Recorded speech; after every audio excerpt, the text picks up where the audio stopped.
Salmo capítulo 20, nós vamos ler a partir do versículo 1. O Senhor te ouça no dia da angústia. O nome do Deus de Jacó te proteja. Envie-te socorro desde o seu santuário e te sustenha desde Sião. Lembre-se de todas as suas ofertas e aceite os teus holocaustos. Conceda-te conforme ao teu coração e cumpra todo o teu plano. Nós nos alegraremos pela tua salvação e em nome do nosso Deus arvoraremos pendões. Cumpra ao Senhor todas as suas petições. Agora sei que o Senhor salva o seu ungido. Ele o ouvirá desde o seu santo céu com a força salvadora da sua mão direita. Uns confiam em carros e outros em cavalos, mas nós faremos menção do nome do Senhor nosso Deus. Uns encurvam-se e caem, mas nós os levantamos e estamos de pé. Senhor, salva o Rei, ouça-nos quando clamarmos. Amém. Até aqui a palavra de Deus. Vocês conhecem a expressão Deus salve a rainha? Quando já ouviram essa expressão? Deus salve a rainha. Deus salve a rainha ou Deus salve o rei é o hino nacional não apenas da Inglaterra, mas de todos os países que fazem parte do Reino Unido. E essa expressão Deus salve o rei ou Deus salve a rainha, depende de quem se assenta no trono, se é um homem ou se é uma mulher. Essa expressão ela já era usada desde o ano 973, quando reinava na Inglaterra o rei Edgar. Mas a primeira versão cantada deste hino, ela surgiu em 1744.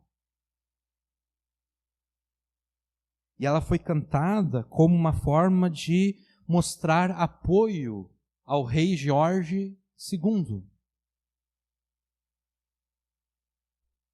E por que eles cantaram para mostrar apoio ao rei? Porque a Inglaterra havia sido invadida, o rei Jorge foi à guerra para tentar expulsar os invasores e ele acabou perdendo a batalha. Ele perdeu a guerra. Então, uma forma de mostrar apoio ao rei na sua derrota, eles cantaram a primeira versão desse hino, Deus salve o rei.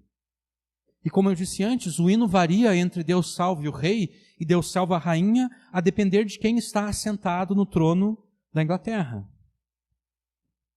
E vocês devem estar pensando, por que nós estamos falando acerca do hino nacional do Reino Unido? Nós estamos falando deste hino porque assim como Deus salve a rainha ou Deus salve o rei, foi escrito como um hino para apoiar o rei ou a rainha da Inglaterra, o Salmo 20 foi escrito com o mesmo objetivo. O Salmo 20 foi escrito com o objetivo de apoiar o rei de Israel quando ele fosse sair em guerra. E como é que nós sabemos disso? Nós sabemos disso a partir do versículo 6. Agora sei que o Senhor salva o seu ungido, o seu Messias no hebraico ou no grego. Agora sei que o Senhor salva o seu Cristo. O ungido, o Messias, o Cristo, é o rei de Israel. E o Salmo termina, a nossa versão aqui, diz salva-nos, Senhor, ouça-nos o rei quando clamarmos. Mas uma melhor tradução seria salva, ó Senhor, salva o rei. Este hino foi escrito como uma oração a favor do rei de Israel, quando o rei de Israel fosse sair em guerra, fosse sair em batalha. A única diferença entre esse salmo e o hino nacional do Reino Unido é que Deus salve a rainha foi escrito como um hino para apoiar o rei na derrota.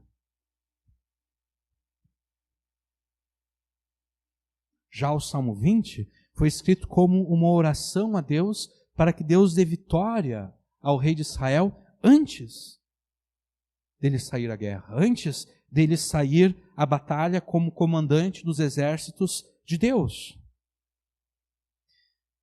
Mas o que esse salmo tem a ver conosco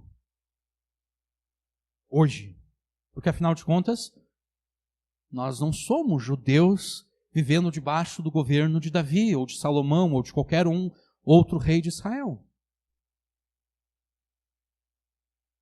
Nós somos crentes brasileiros vivendo no século 21. O que esse salmo tem a ver conosco? Esse salmo tem tudo a ver conosco, porque assim como os judeus, súditos de Davi, tinham a responsabilidade de orarem a favor do rei quando ele saísse em batalha, também é nossa responsabilidade orarmos a Deus para que ele dê vitórias ao nosso rei.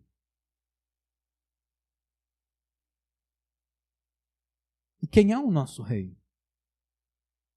Para que nós oremos a Deus a seu favor. Quem é o nosso rei? A quem devemos obediência completa? A quem devemos submissão plena? A quem devemos lealdade intransferível para que oremos a Deus a seu favor, para que Deus lhe conceda vitória nas batalhas? Quem é o nosso rei? Jesus é o nosso rei. É a Jesus a quem nós devemos obediência completa, submissão plena e lealdade intransferível. E a ninguém mais. É a Jesus, ou melhor, é a favor de Jesus que nós devemos orar a Deus. E eu percebo pela cara de alguns de vocês que vocês estão confusos, porque não é o contrário. Não é Jesus que é o nosso sumo sacerdote, não é Jesus que comparece diariamente diante do trono de Deus, orando a nosso favor, intercedendo por nós, como diz o escritor de Hebreus? Como é possível que nós oremos ao Pai a favor de Jesus? Não deveria ser o contrário? Sim, Jesus é o nosso eterno sumo sacerdote. E como tal, ele intercede a nosso favor. Ele ora por nós a Deus em todo o tempo.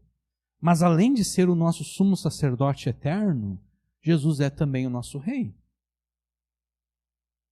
Jesus é o rei do reino de Deus.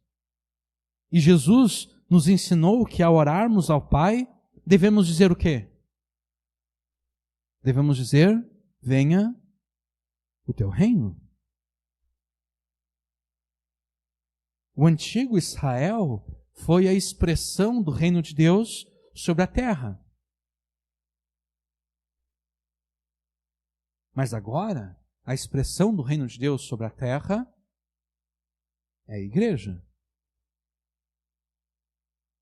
Na nova aliança, a expressão do reino de Deus sobre a terra é a igreja. Agora, o verdadeiro e grande filho de Davi, porque é assim que começa o Novo Testamento, livro da geração de Jesus Cristo, filho de Abraão, filho de Davi.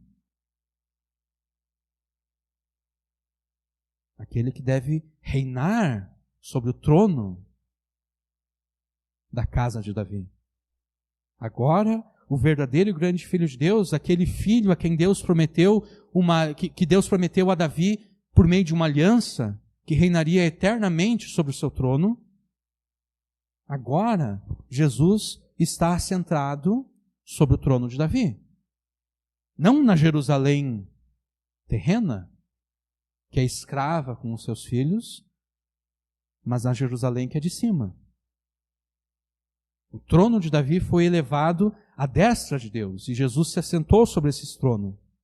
E a nossa responsabilidade como súditos de Jesus e discípulos seus, é nossa responsabilidade que nós oremos a Deus para que Cristo alcance vitórias e mais vitórias sobre os seus inimigos. Até que todos eles sejam colocados debaixo dos seus pés. Mas além de orar, nós também devemos entrar no campo de batalha. Porque o rei aqui que vai sair à guerra, ele não vai sair à guerra sozinho. Ele vai sair à guerra como comandante daqueles que estão orando a favor dele. São as pessoas que estão orando que irão à guerra junto com o rei para derrotar os seus inimigos. Então, além de orarmos, nós também devemos entrar no campo de batalha ao lado de Jesus e participarmos ativamente das suas vitórias sobre os seus inimigos. É nossa responsabilidade orar para que o Pai conceda a Jesus vitórias e mais vitórias.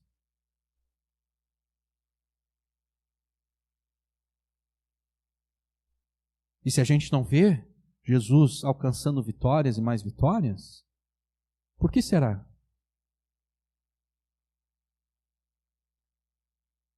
Será que não é porque nós estamos falhando em orar? Porque não é à toa que Jesus nos ensinou que nós deveríamos orar, venha o teu reino. Não é à toa.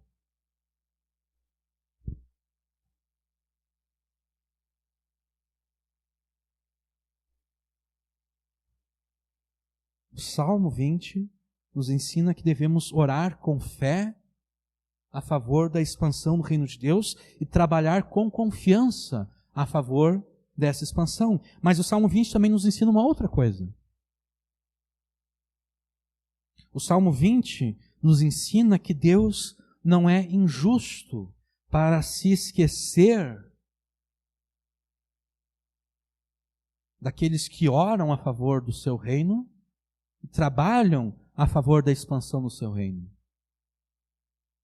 Deus não é injusto para deixar de recompensar aqueles que oram e trabalham a favor da expansão do seu reino.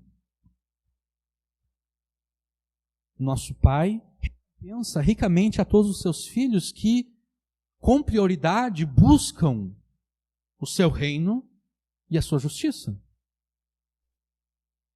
Aquilo que Jesus ensinou no Sermão do Monte. Buscar em primeiro lugar o reino de Deus e a sua justiça, e todas essas coisas vos serão acrescentadas. E nós citamos essa passagem na pregação passada, e eu mostrei que, segundo o meu entendimento, ela se refere a muito mais do que a alimentação e vestuário.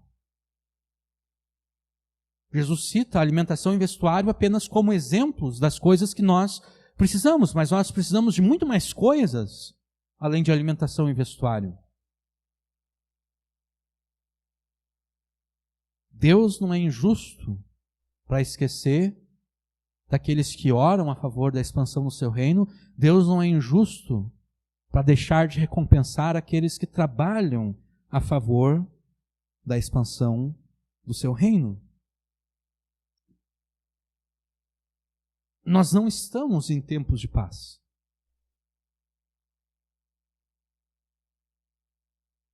Nós estamos em tempos de guerra. E o inimigo contra quem nós temos que lutar é cruel, sanguinário. Ele veio para matar, roubar e destruir. Ele não está brincando. Então nós também não devemos brincar. A nossa única esperança é que Jesus obtenha vitórias e mais vitórias sobre os seus inimigos, porque quando ele vence, nós vencemos junto com ele. Quando ele vence, nós somos vitoriosos junto com ele. Então, ouça o Espírito Santo te chamar para essa guerra espiritual. E então ore e trabalhe a favor da vitória do teu rei. Ore com fé e trabalhe com confiança a favor da expansão do reino de Deus, e Deus vai te recompensar. Deus não vai esquecer de tudo aquilo que você fizer a favor do seu reino. Nos versículos 1 até o 4 desse Salmo 20, nós veremos como deve ser a nossa oração a favor da expansão do reino de Deus. E nos versículos seguintes, do versículo 5 até o 9, nós veremos como devemos trabalhar a favor dessa expansão. Eu disse antes que esse salmo foi escrito como uma oração a Deus feita a favor de Davi, feita a favor dos filhos de Davi, feita a favor de todos aqueles que se tornaram reis de Israel, todas as vezes que eles tivessem que comandar o povo de Deus no campo de batalha. E ainda que um guerreiro seja treinado para a guerra, ainda que a vida de um guerreiro seja no campo de batalha, a guerra nunca traz felicidade, né? A gente nunca vai ver um soldado em sã consciência feliz por ter sido convocado e estar sendo enviado para a guerra.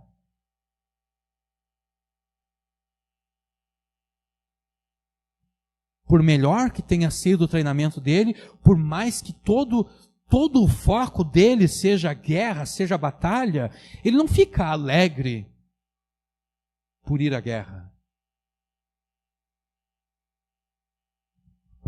A guerra não traz alegria para ninguém, a guerra traz angústia. A guerra traz sofrimento, a guerra traz aflição, a guerra traz tristeza e ansiedade. E é por isso que esse salmo começa dizendo que o Senhor te ouça no dia da angústia. Porque ainda que Davi fosse um guerreiro treinado por Deus, sempre que ele tivesse que sair à guerra, ele se sentia angustiado, triste, aflito. O Senhor te ouça no dia da angústia. Ouvir no original hebraico aqui é literalmente responder. Que o Senhor responda, que o Senhor te responda no dia da angústia. Que o Senhor responda às tuas orações quando no dia da batalha você estiver angustiado, aflito, triste. E obviamente a resposta que se espera de Deus é qual?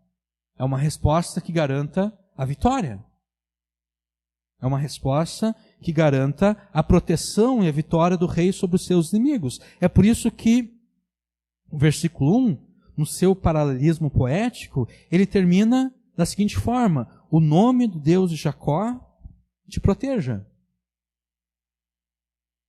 Na poesia hebraica, normalmente a poesia hebraica, cada verso ele tem duas divisões. Tem a primeira parte do verso e a segunda parte do verso. Normalmente, a segunda parte do verso complementa a primeira parte, ou nos mostra qual é o significado daquilo que se está dizendo na primeira parte. O Senhor te ouça no dia da angústia. Qual é a resposta que se quer da parte de Deus? É o quê? É a proteção. O nome do Deus de Jacó te proteja.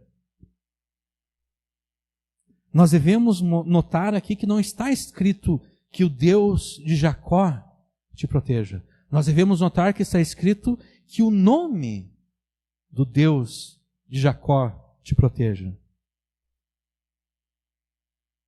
Muitas vezes os autores do Antigo Testamento se referem a Deus, a Yahvé, ao Deus de Israel, apenas como o nome. Na teologia do Antigo Testamento, o nome de Deus não é meramente uma palavra. Não é meramente o som que sai dos nossos lábios quando nós pronunciamos o nome de Deus. Na teologia do Antigo Testamento, Deus e o seu nome são identificados. Eu posso ler uma passagem para vocês aqui, Deuteronômio 12:11. Então haverá um lugar que o Senhor vosso Deus escolherá para ali fazer habitar o seu nome. O nome de Deus é a presença de Deus no meio do seu povo.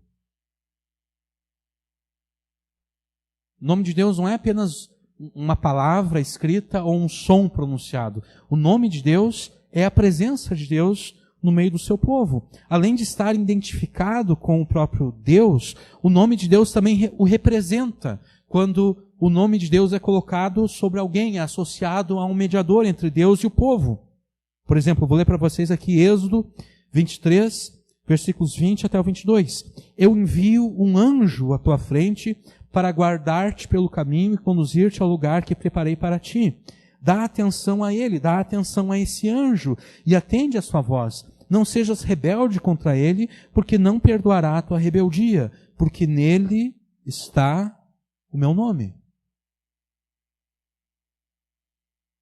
O nome de Deus estava sobre aquele anjo.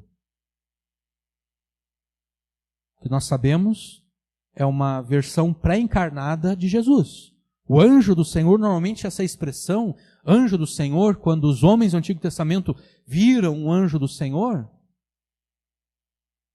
normalmente é uma forma pré-encarnada de Jesus, é uma manifestação antes, é uma manifestação do Filho de Deus antes da sua encarnação. A gente pode se lembrar, por exemplo, da história de Abraão. De repente aparecem 3 homens a Abraão. E Abraão reconhece que aqueles homens não são homens, não são meros homens. Abraão prepara uma refeição para eles, e daí de repente dois daqueles homens começam a andar em direção a Sodoma e Gomorra. E um deles fica com Abraão. E daí ocorre ali uma forma de diálogo interno, de Deus falando consigo mesmo. Deus diz, será que eu vou ocultar a Abraão o que eu faço? Não, eu não vou ocultar, porque Abraão vai ser uma grande nação. É importante que Abraão saiba o que eu estou fazendo agora.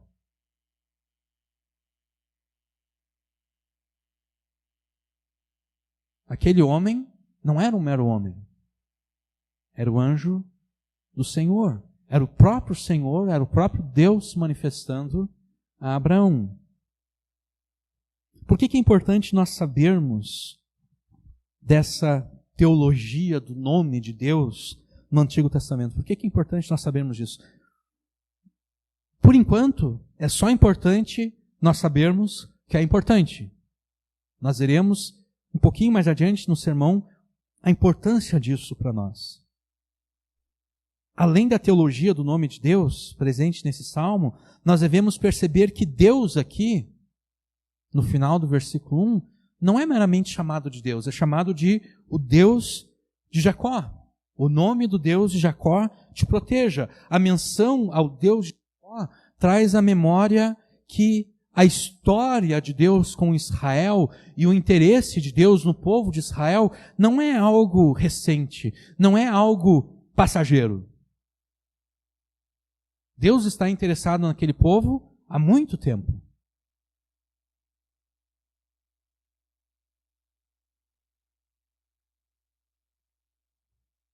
A história de Deus com Israel, o interesse de Deus em Israel, retrocede a Jacó, o pai das 12 tribos. Na verdade, a gente sabe que retrocede a Abraão, né? Porque Deus chamou Abraão de Ur dos Caldeus, Deus faz uma aliança eterna com Abraão, e essa aliança ela é repassada como herança a Isaque, que é filho de Abraão, e depois a Jacó, neto de Abraão. Ao se referir a Deus como o Deus de Jacó, o salmista aqui quer dar certeza ao povo de Deus que ora a Deus. O salmista quer dar certeza ao povo de Deus que Deus está atento à oração que eles estão fazendo, que Deus tem interesse na oração que eles estão fazendo. Que Deus se importa com a oração que eles estão fazendo a Deus. Porque o interesse de Deus em Israel não é recente e não é passageiro. O salmista quer dar certeza ao povo de Deus de que Deus está atento e vai responder à oração que eles estão fazendo. Deus vai conceder a vitória que eles estão pedindo ao seu rei. O que garante que Deus lhes dará a vitória é a aliança de Deus com eles. É a aliança de Deus que ele fez com Abraão, e depois com Isaque, e depois com Jacó. A aliança que depois foi renovada com Israel através de Moisés, no Monte Sinai.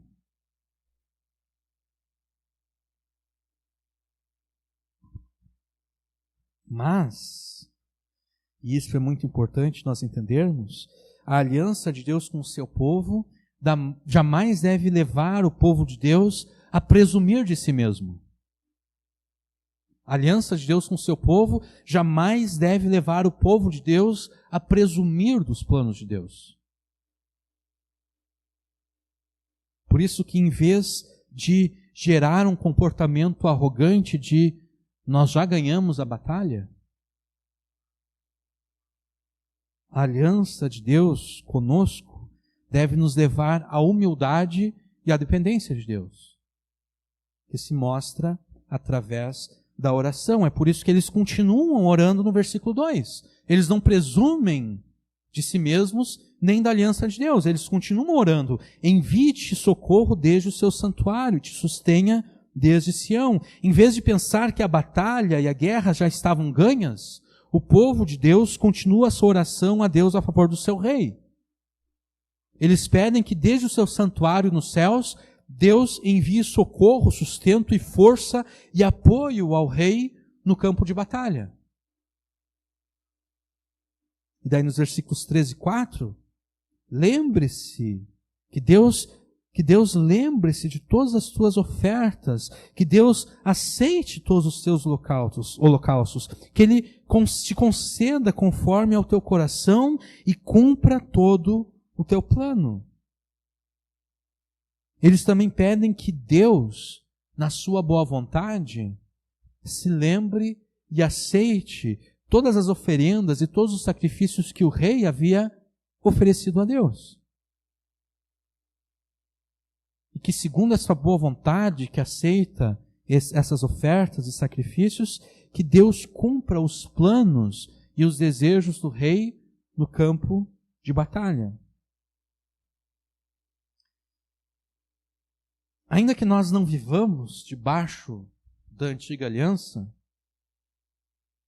como crentes na nova aliança, nós podemos aprender muito com esses primeiros versículos do Salmo 20.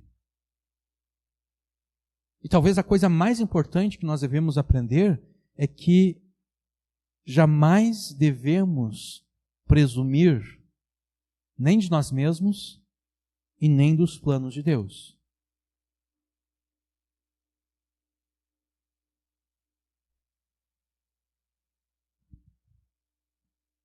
Muitas vezes nós temos uma atitude passiva.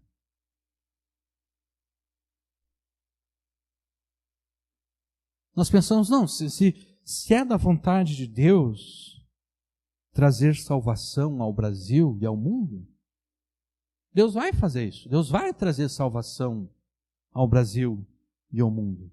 Independente daquilo que nós fizermos, independente daquilo que nós pedirmos a Ele.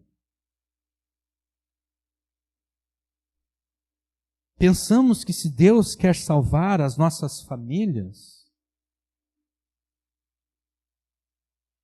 que se Deus quer salvar os nossos amigos, Deus vai fazer isso sem a nossa ajuda.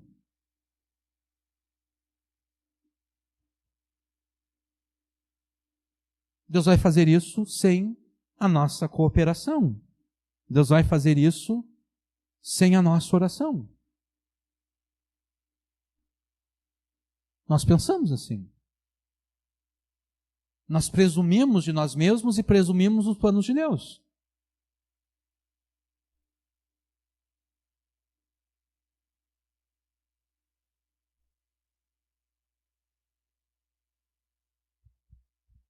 Mas não é assim que funciona.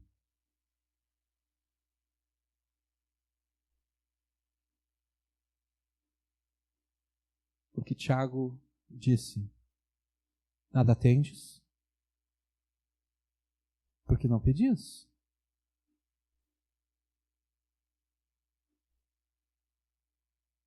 O Brasil não é salvo porque a igreja brasileira não está orando a Deus para que o Brasil seja salvo.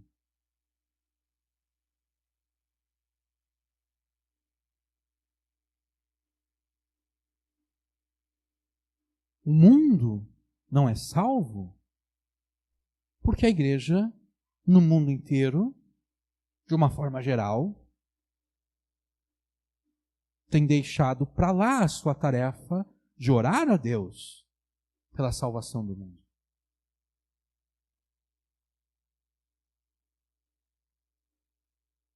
nós somos ordenados a que oremos de forma específica pela salvação de todas as pessoas. Eu vou ler para vocês aqui aquilo que Paulo escreveu a Timóteo. Antes de tudo, exorto que se façam súplicas, orações, intercessões e ações de graças por quem? Por todos os homens, por todas as pessoas,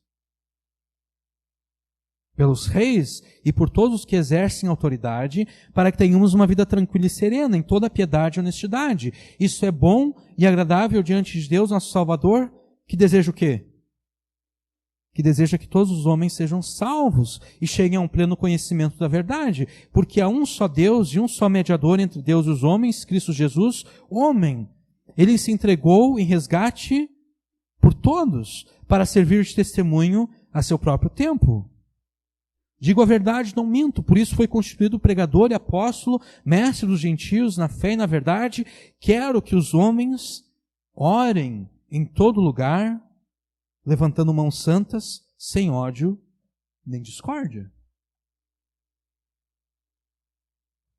Em todo lugar e em todo tempo, nós devemos orar a Deus para que Ele traga a salvação a todas as pessoas.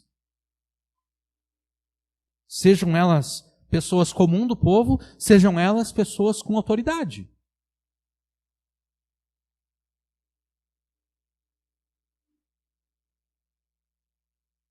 Você quer realmente que o Brasil seja salvo?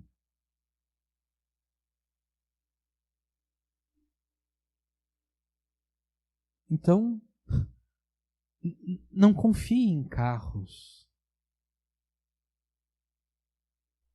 nem em cavalos.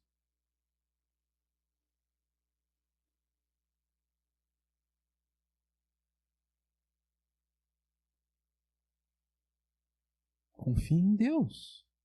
Ore a Deus.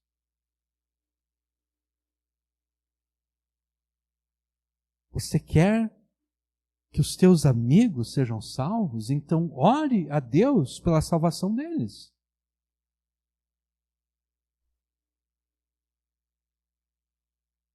Você quer que os teus familiares sejam salvos, que os teus pais, os teus avós?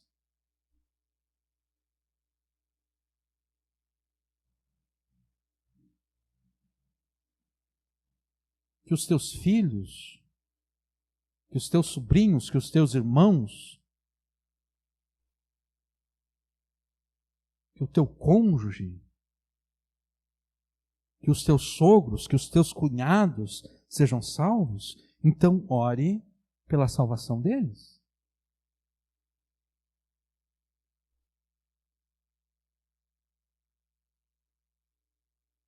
Mas não é aquela oração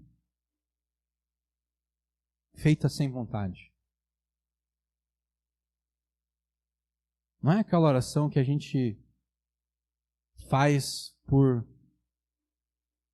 mera formalidade. Eu tenho que orar pela salvação da minha família, porque é isso que Deus espera que eu faça, então eu vou orar pela salvação da minha família, da mesma forma que aquela pessoa ajuda a velhinha a atravessar a rua só porque ela tem que fazer a sua boa ação do dia. Porque uma oração tal como essa, Deus não responde. Porque é uma oração hipócrita. É uma oração que não reflete um desejo real. Ore, e aqui eu estou tirando da oração que nós chamamos de oração do Pai Nosso, né? Ore para que o nome de Deus seja santificado na tua família. Ore para que o nome de Deus seja reverenciado e honrado pelos teus familiares, porque foi isso que Jesus nos ensinou.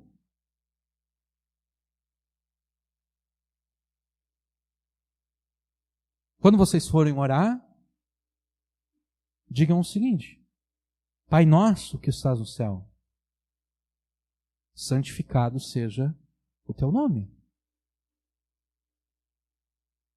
Que as pessoas santifiquem o nome de Deus, que as pessoas reverenciem o nome de Deus, que o nome de Deus seja honrado pelas pessoas.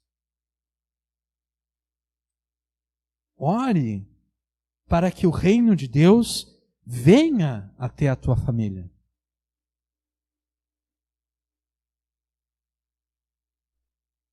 Ore para que o reino de Deus se manifeste na tua família com poder e graça.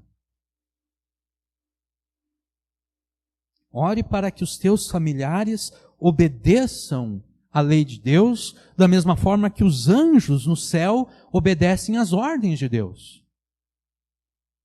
Seja feita a tua vontade assim na terra como no céu. Nenhum anjo agora ousa se rebelar contra alguma ordem que Deus dá no céu. Isso deve se tornar uma realidade aqui também.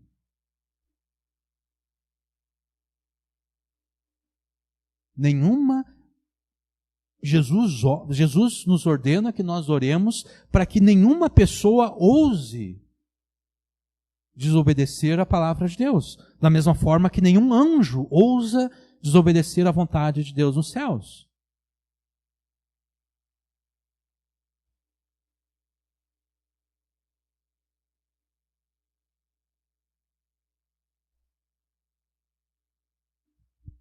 Nós não devemos presumir de nós mesmos e nós não devemos presumir dos planos de Deus. Nós não devemos pensar, se Deus quiser fazer, Ele vai fazer.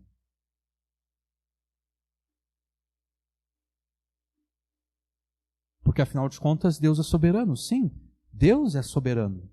É verdade, eu não estou dizendo que Deus não é soberano. Deus é soberano, mas ao mesmo tempo, nada tendes porque não pedis.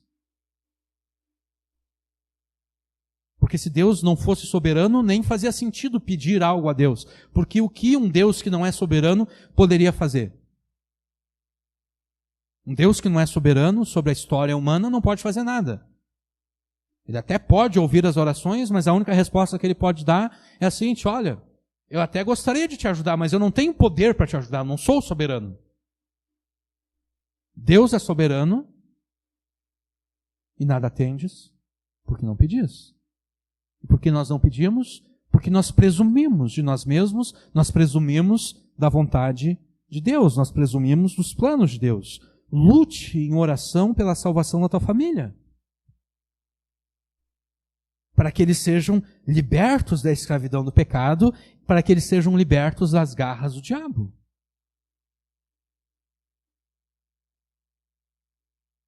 O verso 3, o povo, no verso 3, está pedindo para que Deus se lembre e aceite as ofertas e sacrifícios oferecidos pelo rei. E que por causa dessas ofertas e sacrifícios, Deus cumpra os planos e os desejos do rei na batalha. Nós sabemos que Deus aceitou o sacrifício de Jesus. Deus aceitou o sacrifício de Jesus que ele ofereceu para a salvação dos pecadores. E nós sabemos disso porque Deus ressuscitou a Jesus entre os mortos.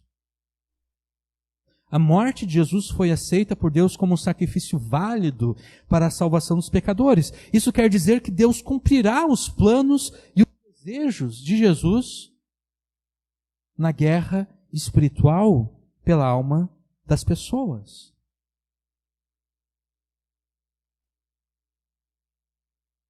Agora nós devemos orar para que isso de fato se mostre nas nossas vidas e na vida das nossas famílias. Quais são os planos e desejos de Jesus com relação à alma das pessoas quando ele estava prestes a entregar a sua vida como sacrifício? Eu vou ler para vocês aqui uma passagem do Evangelho de João. Entre os que tinham subido à festa para adorar, estavam alguns gregos. Eles se dirigiram a Filipe, que era de Betsaida, da Galileia, e pediram-lhe: Senhor, nós queríamos ver a Jesus. Filipe foi dizê-lo a André, e os dois avisaram Jesus. Jesus lhes respondeu: chegou a hora de ser glorificado o Filho do Homem. Em verdade vos digo que se o grão de trigo não cair na terra e não morrer, ele ficará só. Mas se ele morrer, ele dará muito fruto. Agora minha alma está angustiada. Pai, glorifica o teu nome. Então veio uma voz do céu. Já o glorifiquei e o glorificarei uma vez mais. Jesus respondeu, essa voz não veio por minha causa, mas por causa de vós. Chegou a hora do julgamento deste mundo e o seu príncipe será expulso agora. E eu, quando for levantado da terra, na cruz, atrairei todos a mim. O plano e o desejo de Jesus, quando ele estava prestes a oferecer a sua vida como um sacrifício a Deus, é que todos sejam atraídos até Ele.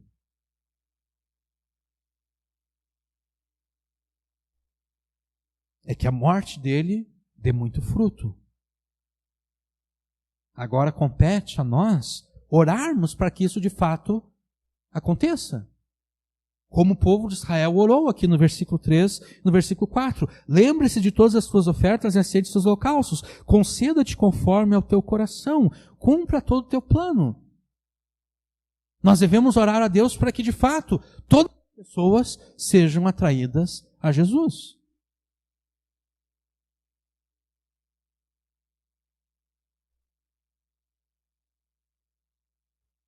Deus aceitou o sacrifício de Jesus, e isso significa que Deus está pronto para cumprir o plano e o desejo de Jesus.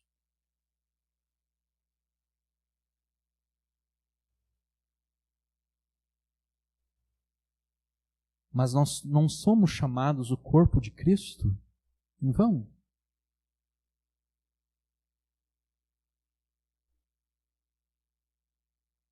Ser o corpo de Cristo, dentre muitas outras coisas,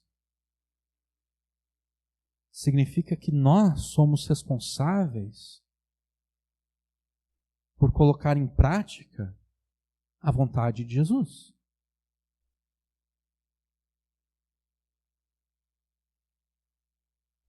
Porque, afinal de contas, debaixo do reinado de Jesus, debaixo do ministério sacerdotal de Jesus, nós também fomos feitos reis e sacerdotes.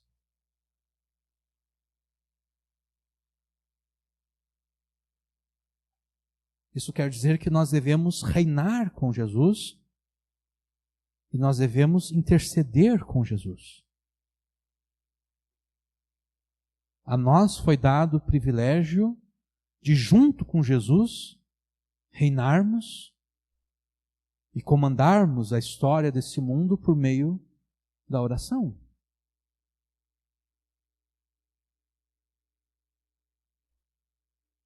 Mas se nós presumirmos a graça de Deus, se nós pensarmos que Deus vai salvar as pessoas de qualquer forma, se nós pensarmos que Deus vai salvar as nossas famílias sem que nós nos importemos em orar a Ele a favor da salvação das nossas famílias, nós não veremos as nossas famílias salvas.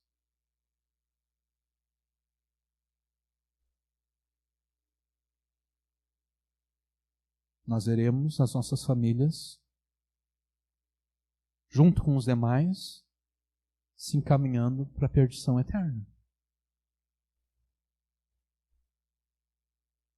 O plano e o desejo de Jesus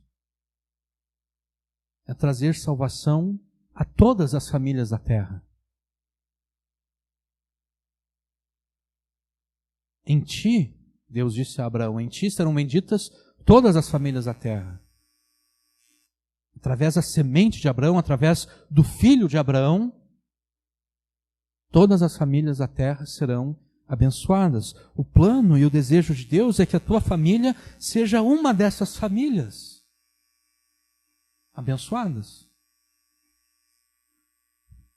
Deus está pronto para cumprir o plano e o desejo de Jesus para a tua família, mas você deve orar pela salvação deles.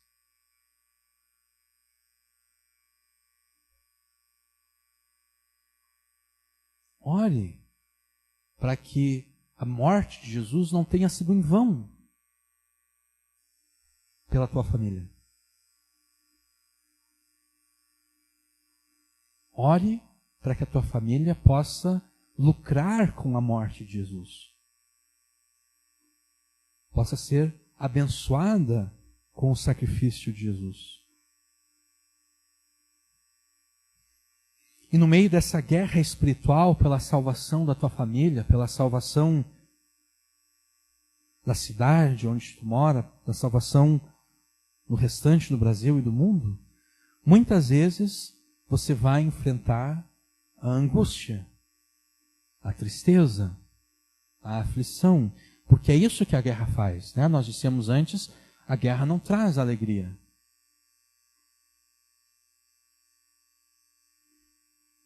A guerra traz tristeza, aflição, angústia. No meio dessa guerra espiritual, você vai enfrentar angústia, tristeza.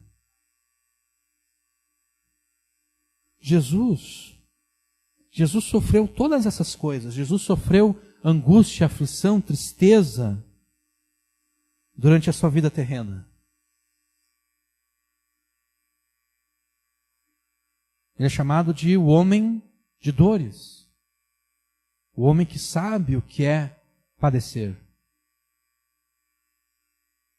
Jesus sofreu toda essa angústia, toda essa tristeza durante a sua vida terrena e especialmente nos momentos finais, antes da sua crucificação. Eu li antes João capítulo 12, Jesus disse, agora minha alma está angustiada.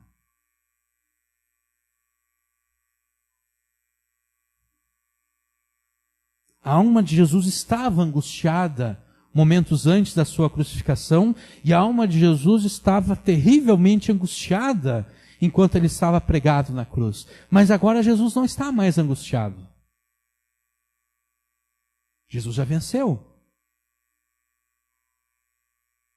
Agora, estando exaltado à destra do Pai, Jesus não se angustia mais por si mesmo, porque nenhum mal mais pode tocá-lo.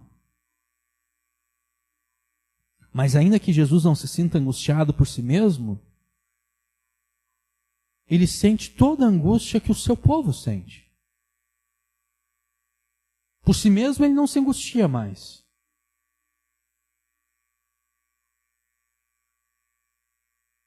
Mas toda a angústia que o seu povo sente, ele experimenta também. Toda a tristeza, toda a aflição que o seu povo sente, ele experimenta também. Todas as lágrimas que são derramadas pelo seu povo, essas lágrimas também correm pelo rosto dele. Porque é isso que significa ele ser o nosso sumo sacerdote.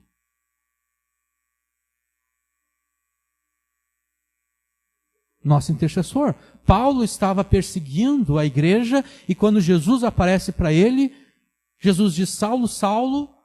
Jesus não diz, Saulo, Saulo, por que tu persegue a minha igreja? Saulo, Saulo, por que tu persegue os meus discípulos? Jesus diz, Saulo, Saulo, por que tu me persegues? Porque em toda a angústia deles, ele foi igualmente angustiado.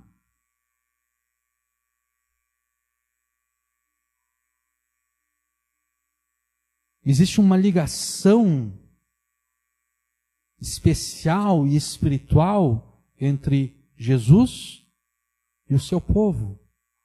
De modo que tudo que pertence a Jesus pertence ao seu povo, e tudo aquilo que pertence ao povo de Jesus pertence a Jesus também, inclusive as suas aflições, seus sofrimentos, tristezas e lágrimas. Todas as vezes que você se sente angustiado, triste e aflito, Jesus se aflige com você.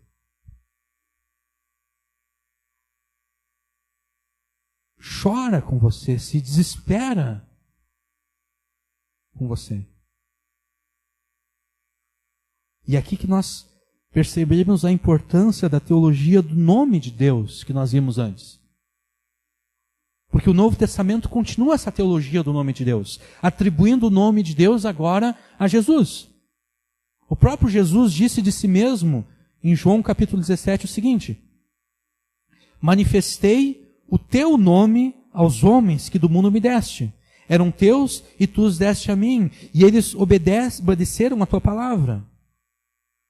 Não estarei mais no mundo, mas eles estão no mundo. Eu vou para ti, Pai Santo, guarda-os no teu nome que me deste. Deus o Pai deu o seu nome a Jesus. Enquanto eu estava com eles, eu os guardei e os preservei no teu nome que me deste. Jesus é aquele que nos manifesta o nome de Deus, exatamente porque Deus o Pai entregou o seu nome a Jesus. Deus o Pai colocou sobre Jesus o seu nome. O mesmo nome do Deus de Jacó, que é invocado para trazer proteção a Davi, este mesmo nome nos foi dado como salvação e vitória por meio de Jesus, em quem o nome de Deus está.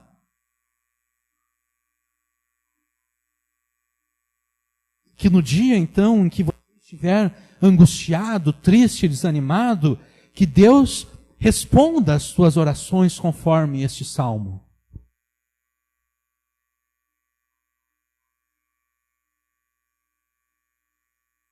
Porque se você está em Jesus, todas as promessas que existem de Deus são tuas. Tudo aquilo que pertence a Jesus pertence a ti. Esse salmo é um salmo messiânico que se refere às vitórias do Messias sobre os seus inimigos, mas ele também é teu, esse salmo. Ele também pertence a ti.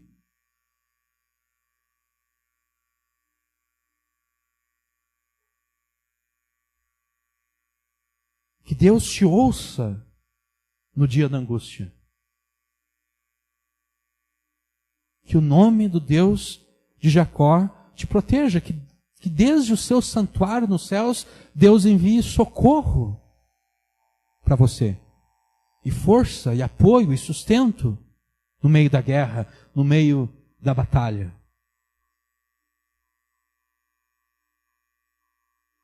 Que o nome de Deus colocado sobre Jesus te proteja, e te guarde, e te abençoe,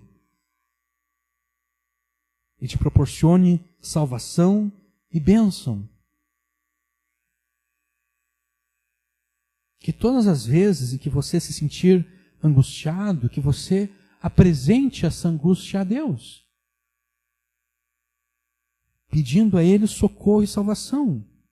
Que Deus se recorde com boa vontade dos teus sacrifícios de louvor e ação de graças.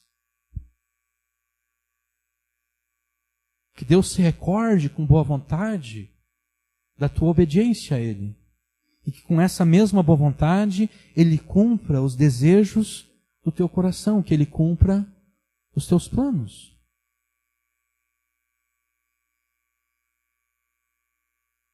Não andeis ansiosos por coisa alguma. Pelo contrário, sejam os vossos pedidos plenamente conhecidos diante de Deus por meio da oração e súplica com ações de graças. E a paz de Deus, que ultrapassa todo entendimento, guardará o vosso coração e os vossos pensamentos em Cristo Jesus. Em verdade vos digo que o Pai vos concederá tudo quanto lhe pedirdes em meu nome. Até agora nada pedistes em meu nome, pedi e recebereis, para que a vossa alegria seja plena. Portanto, o que poderemos dizer diante dessas coisas? Se Deus é por nós, quem será contra nós? Aquele que não poupou nem o seu próprio Filho, mas pelo contrário, o entregou por nós, como, junto com o Filho, Ele não nos dará também com Ele todas as coisas? Pois todas quantas forem as promessas de Deus, nele está o sim. Portanto, pedi, vos será dado, buscai, achareis, batei, e a porta vos será aberta. Pois todo aquele que pede, recebe, quem busca, acha, e ao que bate, a porta será aberta. Quem entre vós, se o filho lhe pedir pão, lhe dará uma pedra, ou se lhe pedir peixe, lhe dará uma cobra? Se vós, sendo mau, sabeis dar boas coisas aos vossos filhos, quanto mais vosso Pai que está nos céus dará boas coisas aos que lhe pedirem. se aproprie do nome de Jesus e pelo nome de Jesus ore ao teu Pai Celeste para que Ele conceda os desejos do teu coração, para que você seja livre da angústia e da aflição que agora querem te destruir. Ore com fé a favor da expansão do reino de Deus na tua vida. Ore com fé a favor da expansão do reino de Deus entre os teus familiares. Ore com fé a favor da expansão do reino de Deus no Brasil e no mundo. Mas além de orar com fé, você deve trabalhar pela expansão do reino de Deus. Depois de orar pela vitória do rei no campo de batalha, o povo tem plena confiança de que Deus lhes dará a vitória. Versículo 5, eles dizem: nós nos alegraremos pela tua salvação. Uma melhor tradução talvez seria: nós celebraremos a tua vitória com gritos de alegria. Se os momentos que antecedem a batalha e a própria guerra é marcada pela angústia e pela aflição, a vitória ela é marcada pela celebração e por gritos de alegria. E enquanto celebra a vitória no campo de batalha, o povo se lembra daquele que os fez vencedores do campo de batalha. O povo se lembra de que Deus, ou melhor, o nome de Deus, lhes trouxe a vitória. É por isso que eles dizem: ao nome do nosso Deus hastearemos ou arvoraremos pendões. Ao nome do nosso Deus ergueremos as nossas bandeiras. Que bandeiras são essas? Provavelmente as bandeiras que representavam cada uma das tribos de Israel. No Êxodo, enquanto Israel está peregrinando pelo deserto, cada uma das tribos confecciona uma bandeira para representar a si mesma. Talvez a bandeira mais famosa seja a bandeira de Judá, na qual havia um leão. Por isso existe a expressão o leão da tribo de Judá. Se refere à bandeira da tribo de Judá.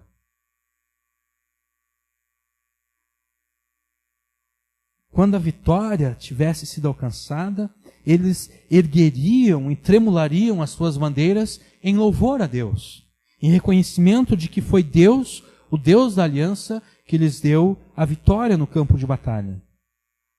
Mas talvez o mais interessante nesse versículo aqui seja a parte final. Nós nos alegraremos pela tua salvação e em nome do nosso Deus arvoraremos pendões. Cumpra o Senhor todas as tuas petições. Mesmo tendo a certeza da vitória do seu rei, o povo continua não presumindo de si mesmo. O povo continua não presumindo nem do poder de Deus e nem do plano de Deus. É por isso que eles insistem na oração.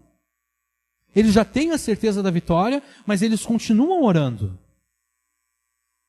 Eles insistem em orar a Deus para que Deus cumpra todas as petições do rei no dia da batalha, para que ele conquiste e derrote os seus inimigos.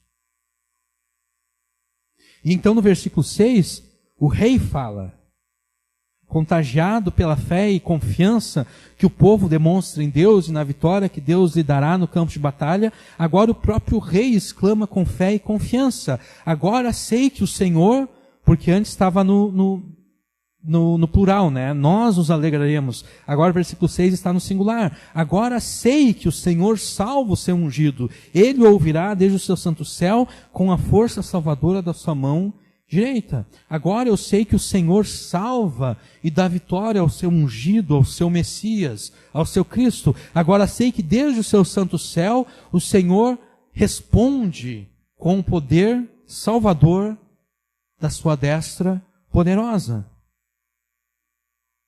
E diante dessa confissão de fé e confiança do rei, o povo responde, mais uma vez agora nos versículos 7 e 8, eles dizem o seguinte: uns confiam em carros e outros em cavalos, mas nós faremos menção do nome do Senhor nosso Deus, nós invocaremos o nome do Senhor nosso Deus.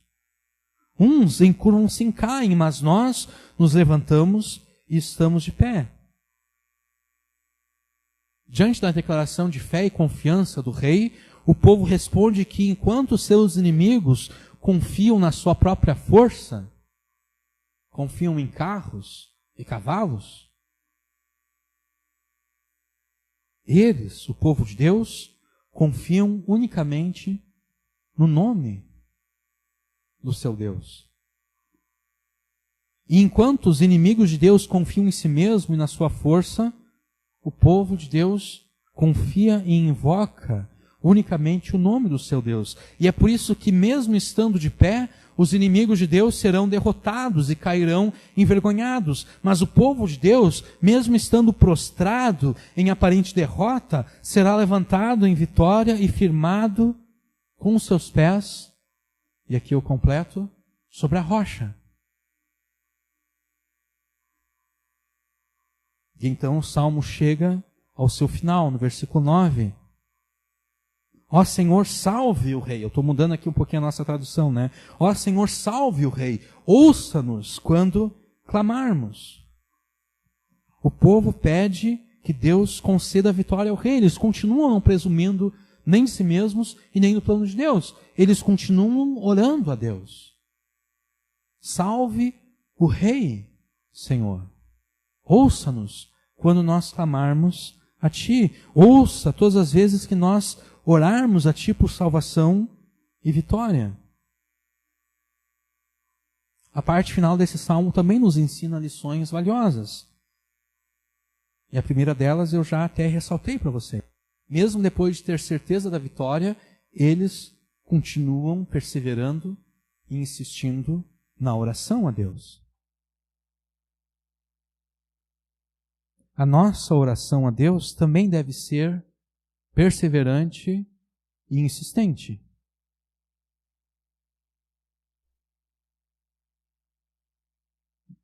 Segundo aquilo que o próprio Jesus ensina em Lucas. Em Lucas, Jesus conta duas parábolas que mostram a necessidade da perseverança e da insistência na oração.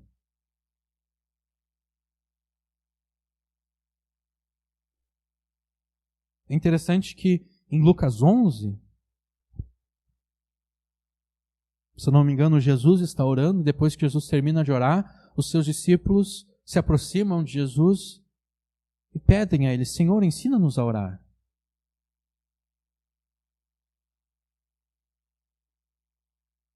E um pregador já disse que é interessante notar que nunca nenhum discípulo se aproximou de Jesus e disse: ensina-nos a pregar como o Senhor prega. Ou ensina-nos a andar sobre as águas como o Senhor andou. Ou ensina-nos a curar os enfermos como o Senhor curou. Ou ensina-nos a ressuscitar os mortos como o Senhor ressuscitou.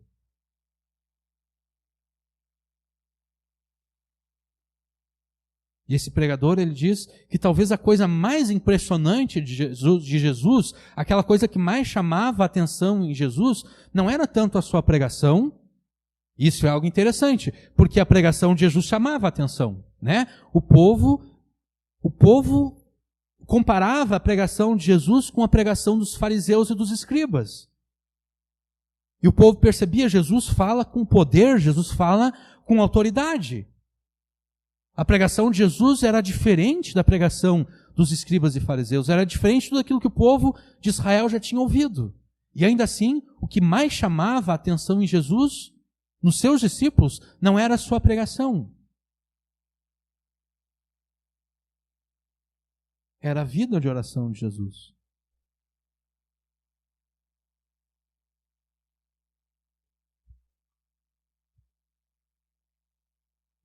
Então, quando Jesus vai ensinar, lá em Lucas 11, acerca da oração, Jesus não faz aquilo que Tiago faz. Não que Tiago esteja errado, Tiago está certo. Tiago diz: nada tendes porque não pedis. Vocês pedem e não recebem porque vocês pedem mal. Jesus não diz isso. Jesus não fala nada disso. Jesus não diz: olha, a questão da oração é algo tão complicado, tão misterioso, que... Não, Jesus simplesmente diz: a coisa mais importante que vocês têm que saber sobre a oração é a perseverança, é a insistência. Essa é a coisa mais importante que vocês devem saber acerca da oração.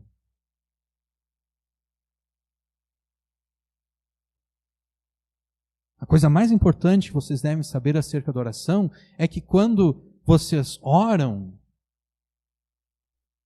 e não recebem, vocês jamais devem pensar que Deus está dizendo não.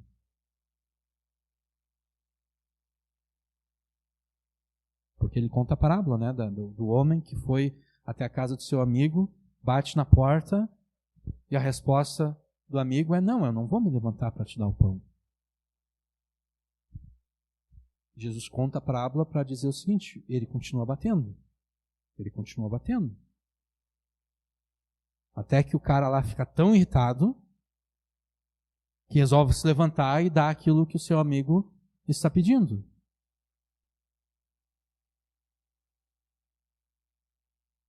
E daí Jesus completa: imagina, se vocês que são maus dão boas coisas para os seus filhos, quanto mais o vosso Pai Celeste. Mas é necessário perseverança, é necessário insistência.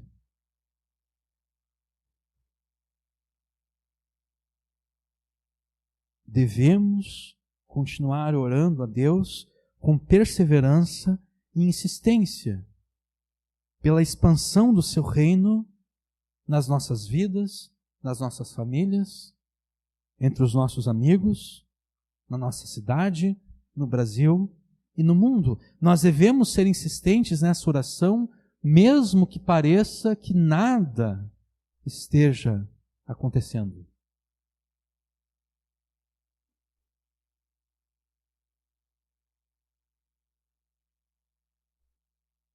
E talvez esse seja o maior desafio.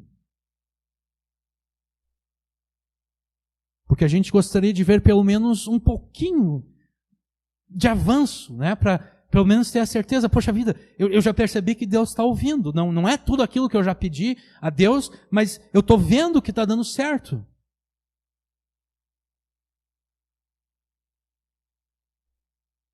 O mais difícil é continuar orando quando parece que nada está acontecendo. Pelo contrário, quando parece que a coisa está ficando pior até. Quando parece que antes, quando eu não estava orando, a coisa não estava tão difícil. Agora que eu estou orando, parece que está mais difícil ainda. Quanto mais eu rezo, mais assombração me aparece. Tem um fundo de verdade nesse ditado.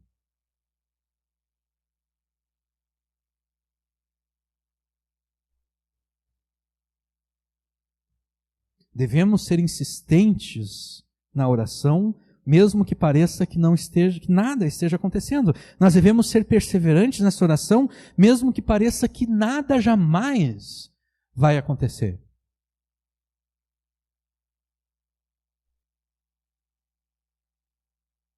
E mesmo quando os primeiros sinais de vitória se mostrarem, nós devemos continuar orando com insistência e perseverança. A gente não pode pensar que só porque os primeiros sinais já começam a se mostrar, a gente não pode parar. A gente tem que continuar insistindo, perseverando em oração. Mas além de orar, nós também devemos trabalhar pela expansão no reino de Deus. Porque esse salmo aqui, como eu disse antes, é uma oração para que Deus conceda vitória ao rei no campo de batalha. Mas o rei não vai sozinho ao campo de batalha. Davi e Golias foi um caso isolado.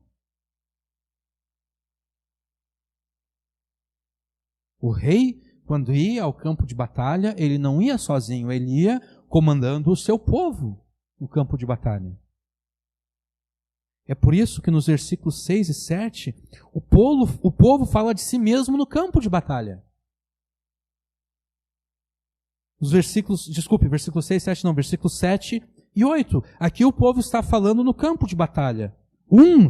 Os nossos inimigos, eles confiam em carros e cavalos. Mas nós faremos menção do nome do Senhor. Uns encurvam-se e caem, mas nós nos levantamos e estamos de pé. O povo está falando aqui de si mesmo no campo de batalha, no meio da guerra, no meio do combate. Não basta que você ore pela expansão do reino de Deus.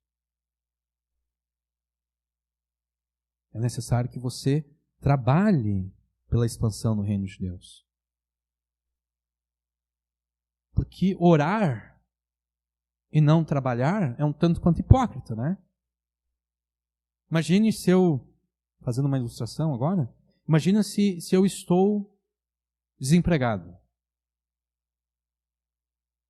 Eu preciso de dinheiro, eu preciso de um trabalho para poder sustentar a mim e a minha família. É um tanto quanto hipócrita eu orar a Deus, pedindo a Deus um emprego, e depois ficar vagabundeando o dia inteiro.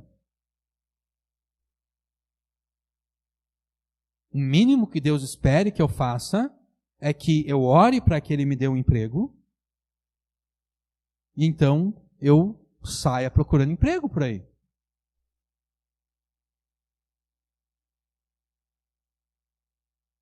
Que eu espalhe o meu currículo por aí. Que eu vá procurar alguma coisa para fazer.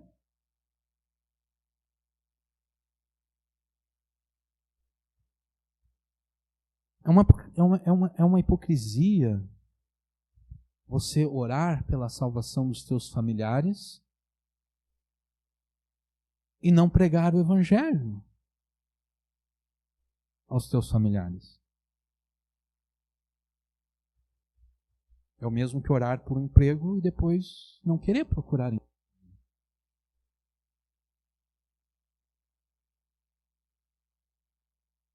E a gente poderia dar como desculpa, não, mas santo de casa não faz milagre. Essa é uma desculpa furada, porque em primeiro lugar, não é você que vai fazer o milagre, é Deus. Em segundo lugar, esse ditado não é bíblico. Ele não está na Bíblia, não é um versículo bíblico. Santo de casa não faz milagre. Em segundo lugar, ou melhor, também não deve dar como desculpa aquilo que Jesus falou acerca de si mesmo. Jesus disse acerca de si mesmo que um profeta não é bem recebido na sua terra, na sua cidade, não é bem recebido pelos seus familiares, pelos seus conhecidos. Isso Jesus falou acerca de si mesmo. Mas com relação aos seus discípulos, Jesus disse que eles fariam obras maiores do que ele fez.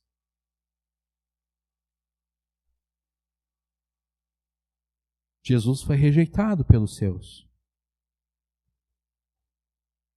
Mas você não vai ser rejeitado pela tua família. Porque você deve fazer obras maiores do que Jesus.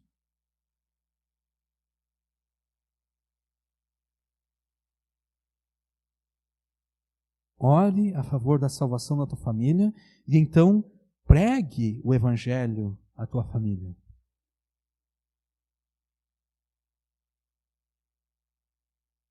E ao pregar o evangelho, não use estratégias humanas que pretendem deixar o evangelho mais agradável às pessoas.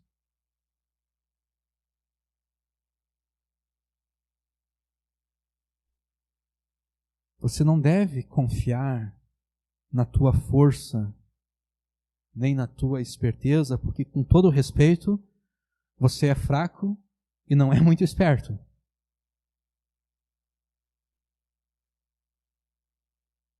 Confie no poder e na sabedoria de Deus e não em ti mesmo. E o poder e a sabedoria de Deus determinaram que aqueles que serão salvos são salvos pela pregação do Evangelho. Que é escândalo para os judeus e loucura para os gregos. Aprove a Deus salvar aqueles que serão salvos pela loucura da pregação.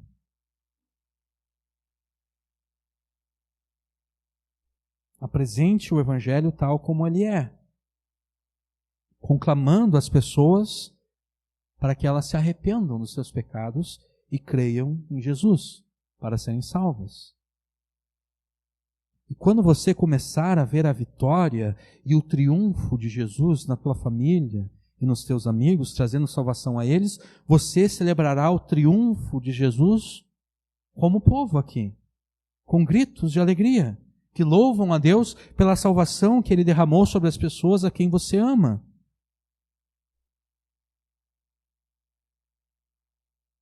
E contagiado com essas vitórias espirituais, você encontrará forças para continuar lutando por aquelas coisas que angustiam e entristecem o teu coração. Porque, de novo, esse salmo aqui é um salmo messiânico, é um salmo que se refere a Jesus. Mas tudo aquilo que pertence a Jesus pertence a ti também. Então esse salmo, ele não é apenas acerca de Jesus. Esse salmo diz respeito a você também.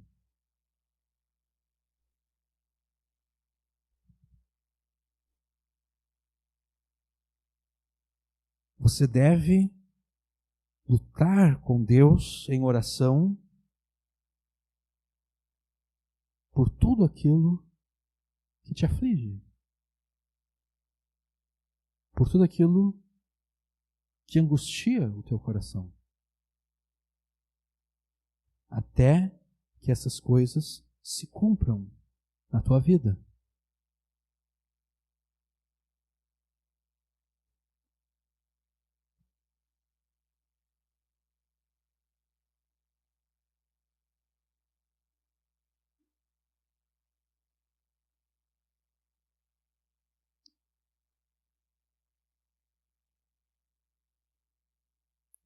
Essa série de pregações em salmos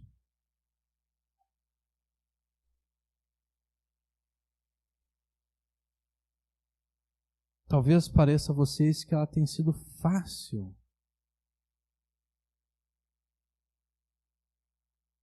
de ser feita.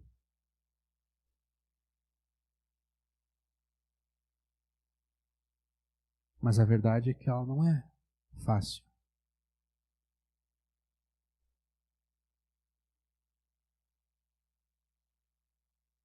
Porque culto após culto eu venho aqui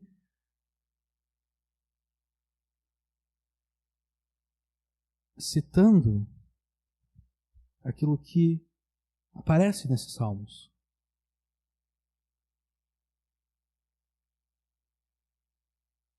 Salmos que falam de que Deus responde à oração daqueles que nele confiam e o obedecem.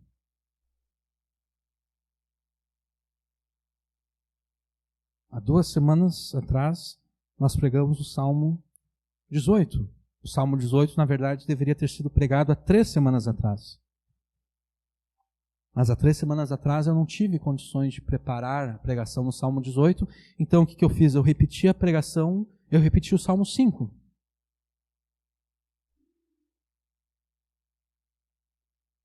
Enquanto eu repetia essa pregação, eu vi no rosto de alguns de vocês, eu vi lágrimas.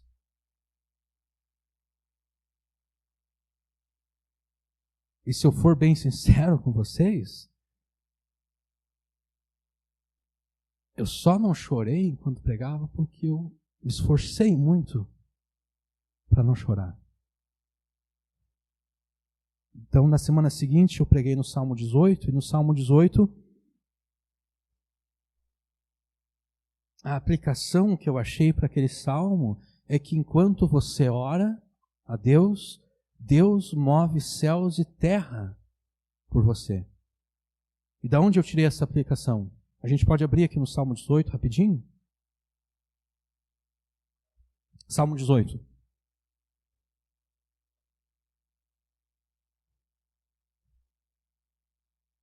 Salmo 18, versículo 1. Eu te amarei, ó Senhor, fortaleza minha. O Senhor é o meu rochedo e meu lugar forte, o meu libertador, o meu Deus, a minha fortaleza, em quem confio, o meu escudo, a força da minha salvação e meu alto refúgio.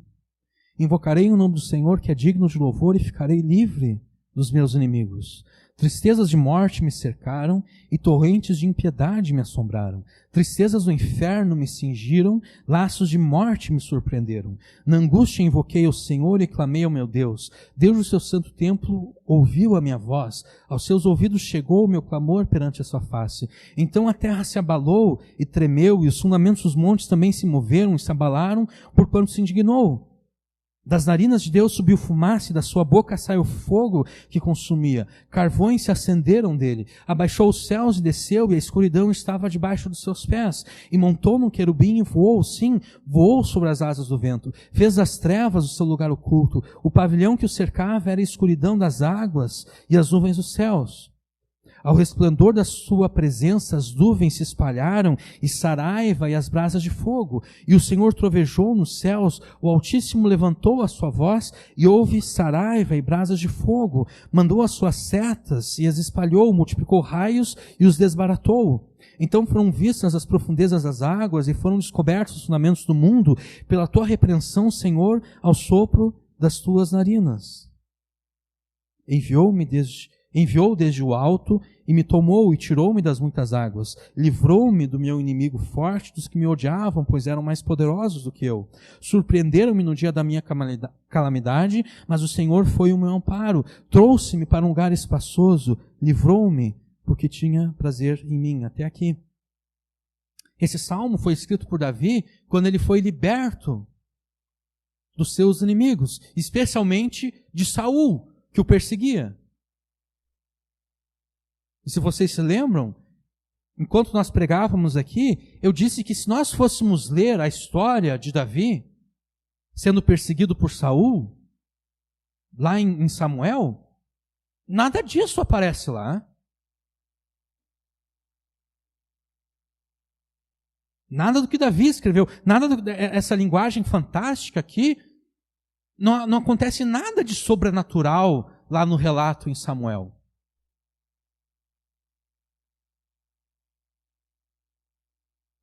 Então a aplicação que eu encontrei para esse salmo é que enquanto nós oramos a Deus, pedindo socorro a Ele, Ele move céus e terra, como está nesse salmo aqui. Só que Ele faz isso escondido dos nossos olhos.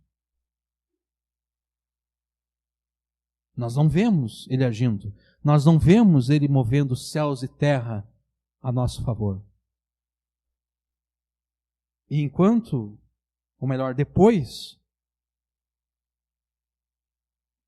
dessa pregação no Salmo 18, eu estava em casa pensando, me lembrando daqueles que choravam enquanto eu pregava o Salmo 5. Então eu orei a Deus, eu disse, Senhor,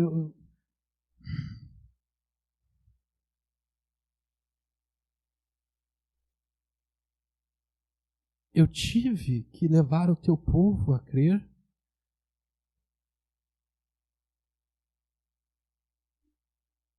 que o Senhor move céus e terra por eles quando eles oram. Mas será que o Senhor está movendo mesmo?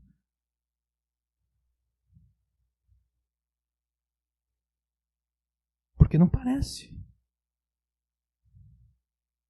Para muitos de nós, não parece.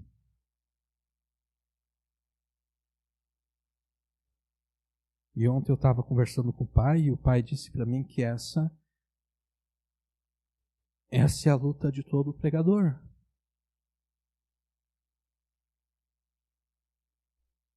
Pregar aquilo que a palavra de Deus ordena que ele pregue. Mesmo quando parece ser mentira. Mesmo quando parece não ser verdade. Então, Eu não quero que vocês pensem que quando eu falo da forma como eu falo, eu estou falando de uma forma leviana, como quem não se importa. Como fazem os pregadores que aderem à teologia da prosperidade, que dizem, não, Deus vai te dar a vitória, e você pode ir, e você vai gritar de alegria com a salvação de Deus. Não é assim que eu falo aqui.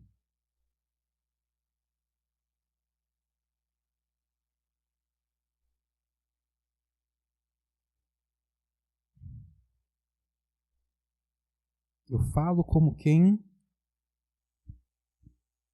é repreendido por cada um desses salmos.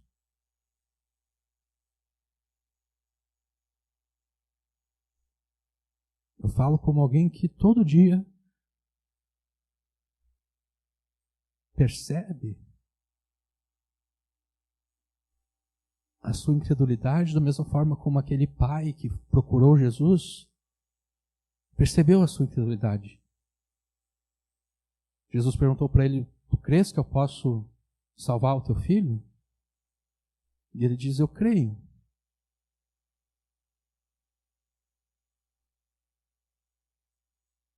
E daí ele termina dizendo, me ajuda na minha incredulidade. E um dia eu estava ouvindo uma pregação nessa passagem, e quem pregava disse que talvez o significado ali seja o seguinte, eu até creio que o Senhor possa fazer isso. Eu só não sei se o Senhor quer fazer por mim.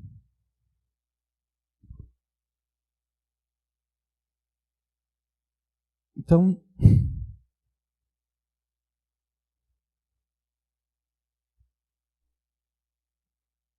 quando eu digo, você lutará com Deus em oração por essas coisas, até que elas se cumpram na tua vida, eu não digo isso de forma leviana.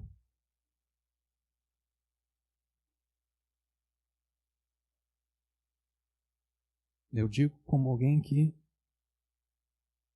é repreendido e está lutando para crer naquilo que prega.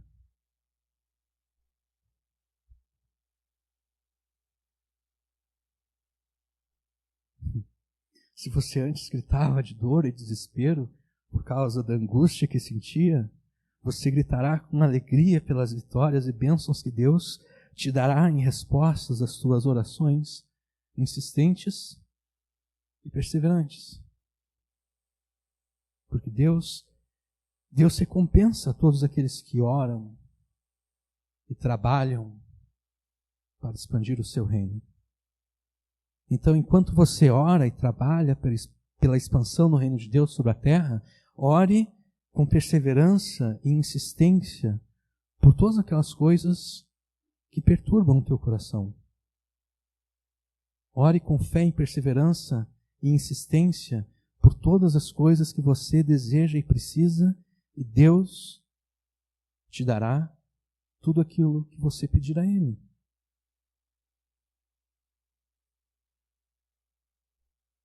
Em verdade vos digo, que o Pai concederá tudo quanto lhe pedirdes em meu nome. Até agora nada pedistes em meu nome. Pedi e recebereis, para que a vossa alegria seja plena. É incrível isso, né?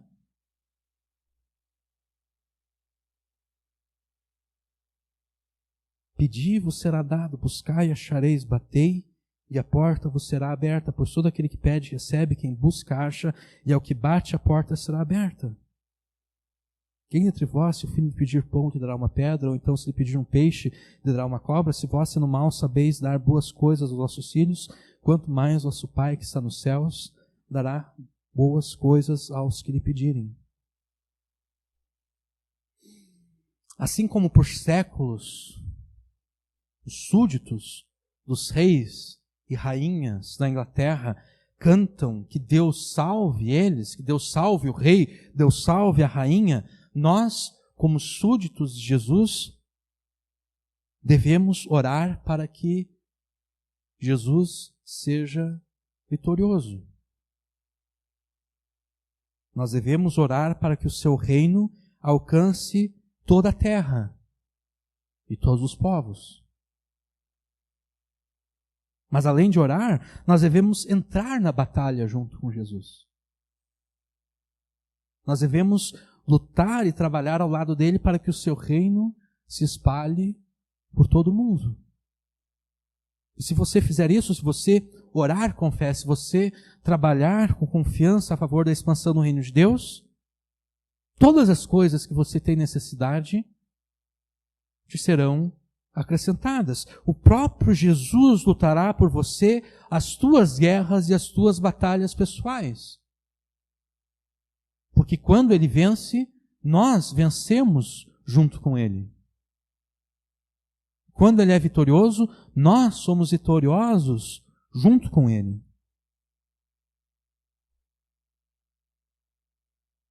Não tema a batalha. Não tenha medo da guerra. Não tema as angústias, as aflições. Porque Deus te responderá desde os seus santos céus. Te enviará socorro e força. E fará todo o desejo do teu coração. E então você gritará de alegria, tanto pelo avanço do reino de Deus, quanto pela salvação e pelas bênçãos que Ele derramará sobre a tua vida. Ore com fé e trabalhe com confiança a favor da expansão do reino de Deus, e Deus te recompensará.